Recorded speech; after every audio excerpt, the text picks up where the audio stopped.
Mula-mula korang sediakan ikan siakap. Mula-mula sediakan ikan, Kemudian kita nak sumbatkan dengan serai, halia dan juga daun limau purut. serai, halia, daun limau purut. Korang sumbatkan dalam perut ikan siakap ni, okey? Bang, saya dah cuba sedaya upaya bang, tak boleh bang.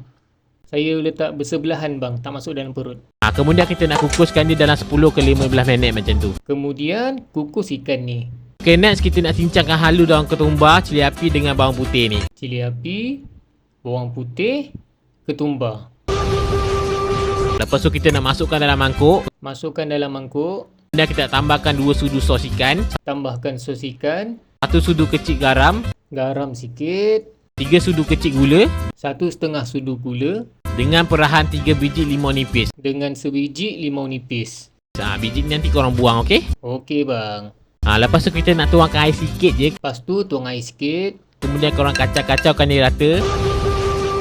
Kemudian kita nak tuang ke atas ikan siakap yang kita kukus tadi. Saya dah tuang baru tekan rekod. Pandai kan saya? Lepas tu korang sambung kukus dalam 2 minit macam tu. Sambung lagi kukus. Bila dah siap tu kan, nanti bolehlah korang hiaskan dengan irisan limau nipis. Last kali hias dengan limau nipis. Tada! Asyap! Siakap steam limau. Rupa agak kekurangan sikit tapi rasa mungkin sedap kot. Terasa sikit.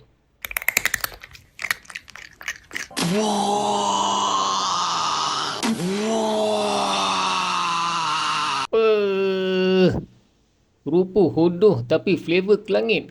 Bapak sedap. Rasa dia ringan-ringan je. Macam ikan singgang.